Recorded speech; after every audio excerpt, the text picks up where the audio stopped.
Join the Our Game Supporters Club at Patreon for €5 per month to get audio podcasts of the Hurling and Football Show and much more exclusive material. John Noonan, obviously there'd been talk there about who Limerick could beat and all this. Kilkenny played to the end. I mean, obviously the All-Ireland semi-final last year when Waterford took over the second half after being 12 up. Kilkenny kind of faded in the second half. The same then the All-Ireland final in 2019 capitulated in the second half. So as the Kilkenny man, how do you feel about Kilkenny going in against Cork tomorrow? Because, you know, we've had my view on the hurling show all week. We had Verney's view, a de facto Kilkenny man being from Offaly. An actual dyed-in-the-wool Lactons man there in Freshford. What are your thoughts on Kilkenny against Cork, and what do you see being the big factors? I'd be similar to an awful lot of Kilkenny lads as well, Tommy Walsh in particular. You know, in what way? Hurling? No. Spent me years down in UCC where you're listening to certain stuff. What certain stuff? Years. Well, see, that was around the era when they were winning a few All-Irelands. They haven't been winning too many lately. Yeah, no, I was there during one of the strikes. But anyway, so just, you know, beating Tipperary is a great thing, but there's something different. Maybe it's because I went to college in Cork, but I'm from the border with Tip, like, as well. There was just something always different and great about beating Cork, like, right? But look, the big difference, I think, right, will be, and it'll come down to the aerial ability of the Kilkenny forwards against the Cork backline. I just think, look, is TJ going to start in the edge of the square? I don't know, but he's going to probably be in there at some stage. And it was a big thing I loved in Cork as well. And it'll be all this up and bat, get up and bat the ball. Right? Go on, go up and bat the ball, and let's see what will happen. You know, it's the old thing of the arm goes across, the ball is caught, turned, goal. You know, so we both hate a bat ball. Go up and try and catch it. You cannot go up and try and jump out in front of TJ Reid and try and bat the ball. Cody the same, Adrian Mullen the same. You know, John Donnelly the same. They'll make apes here. Walter Walsh the same. You can't do it, right? So if I was in charge of Kilkenny, you know, Cody obviously will know it as well. It'll be, I think, you know, you can't bait ignorance, is what we were saying earlier. Drive it. Like, put it in. Put the pressure on the Cork backs. And if the ball hits the ground, like Limerick do, and like Kilkenny have done for years, and like they're known for, is swarm.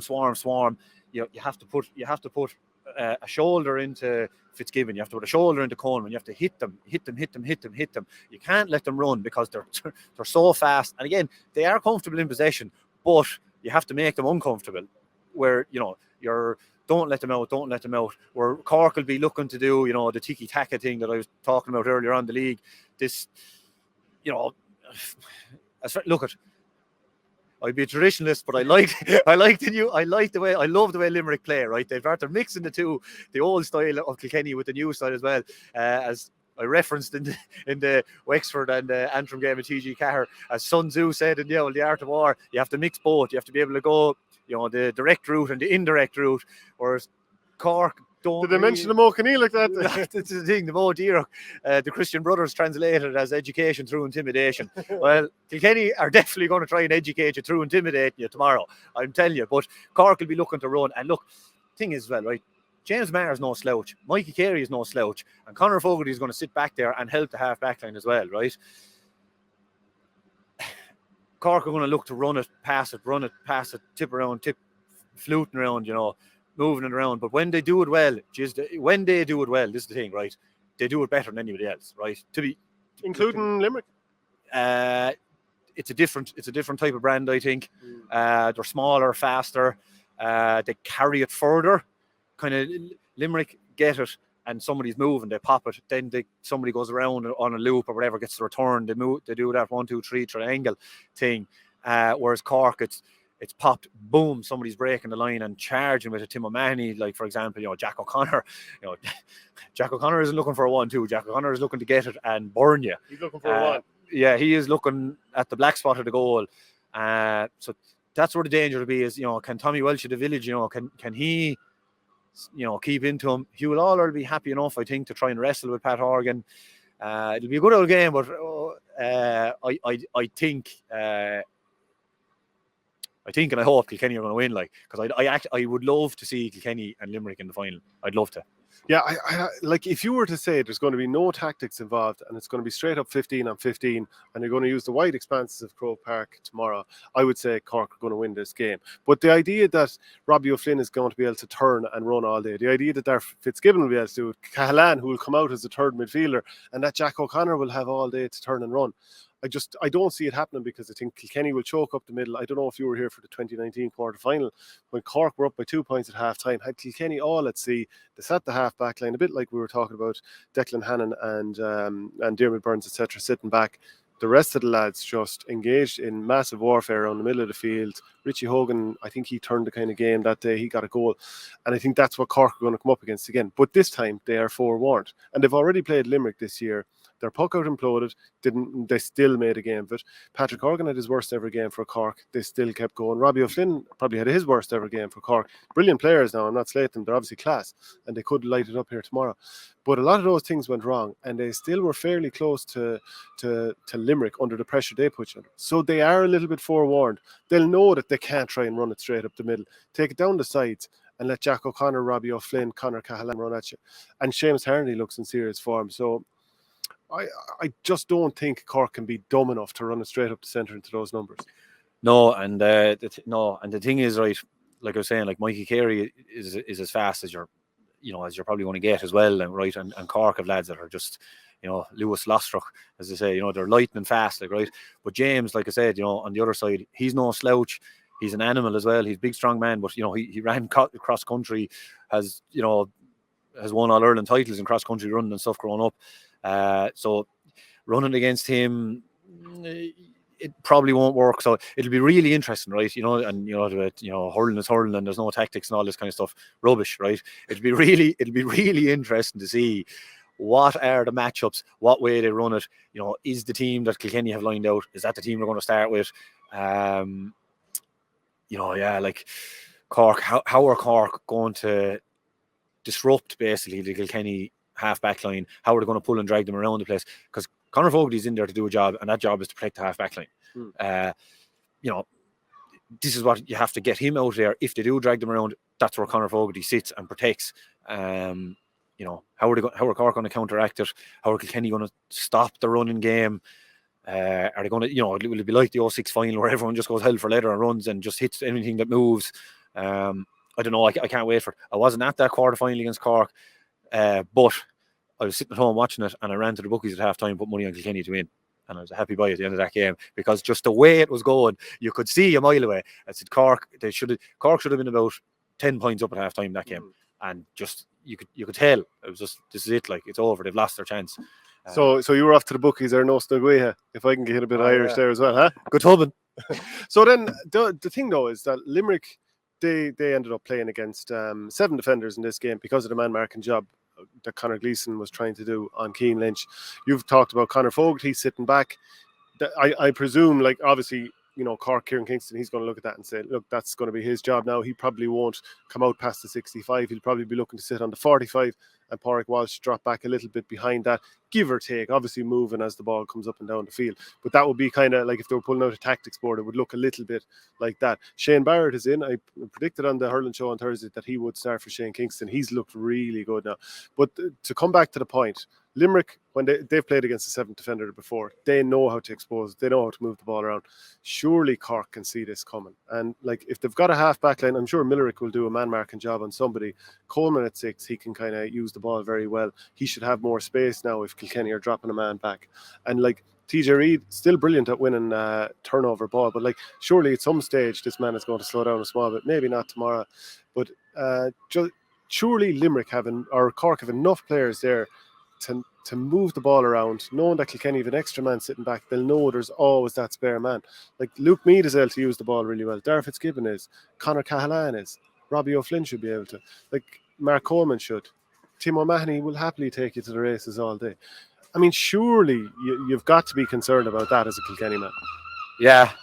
Or does it come back to the whole thing? Look, Cork will find a way to beat themselves at Croke Park. They haven't won here since 2014-13 championship. Well, the thing about it is, the way I see it is, they probably won't be used to. They're all them lads you have to listen out there, right? They're all great hurlers and they're all really comfortable on the ball and all this kind of stuff.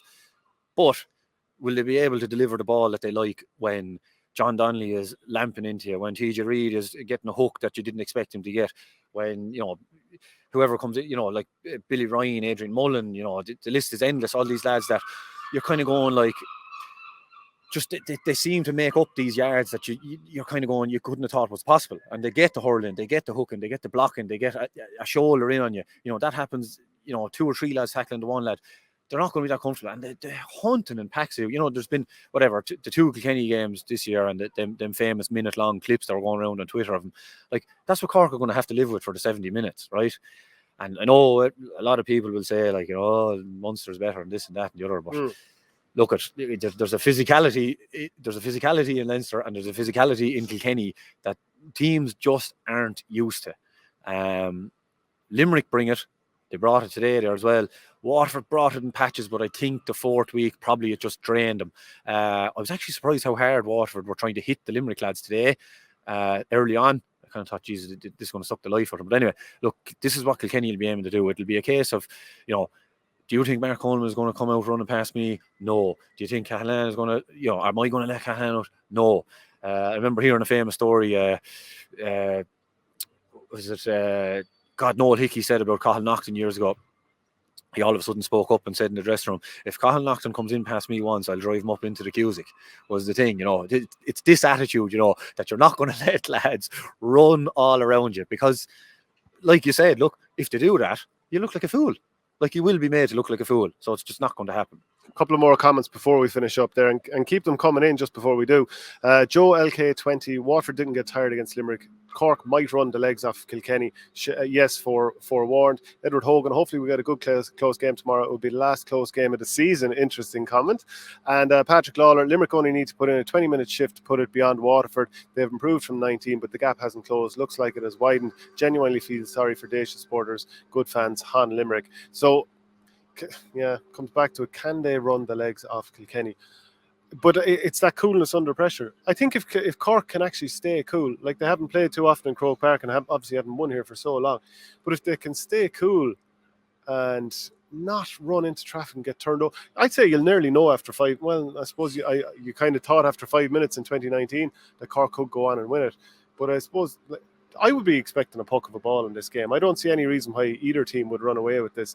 But who has more scores? Potentially more scores.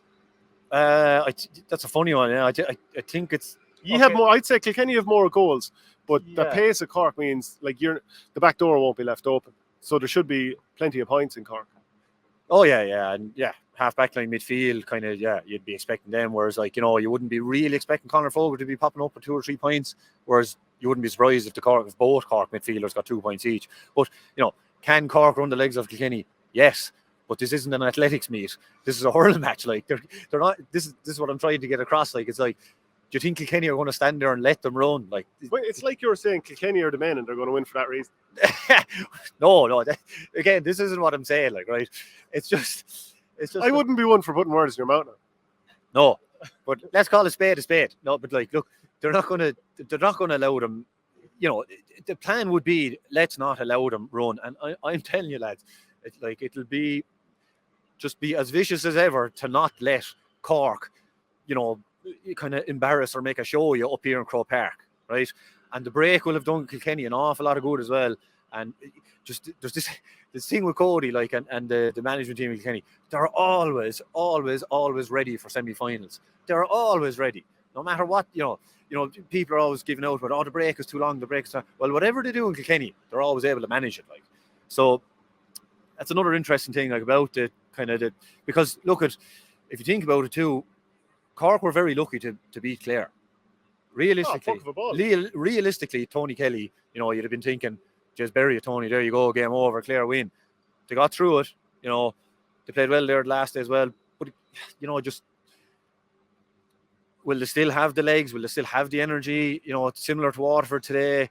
I thought, look, Waterford are so fit. Liam Cahill had them in such good shape all year, and they are in great shape. But it just, you could see it, them tiring. Kilkenny will be fresh. I think Kilkenny are going to win. I think Kilkenny are going to win. Yeah, at some stage Cork are going to turn it, and I think when Cork do turn it and finally win an All-Ireland, they might take over. A few last comments before we finish up. To beat Limerick, you have to be able to break the spirit of their midfield half-back line. Cork and Kilkenny don't have the midfield or half-forward line to do it. Asher weak hats, says Joe Butler. We'll go up and do our best. We'll give it a try against Cork. Kilkenny name, Ryan Butler by. Okay, is that about the height of it? Anything else you want to add before we finish up? I don't know, but these seagulls here, they're about the size of the Limerick half-back line. They're absolutely massive. They're going to eat us. We may go. Okay, all right, that's it. Myself, Shane Stapleton, and Naoise Waldron from Croke Park. As Limerick get back to an All-Ireland final, winning 125 to 17 points. Keep the comments coming in. Join the Our Game Supporters Club at Patreon for €5 per month to get audio podcasts of the Hurling and Football Show and much more exclusive material.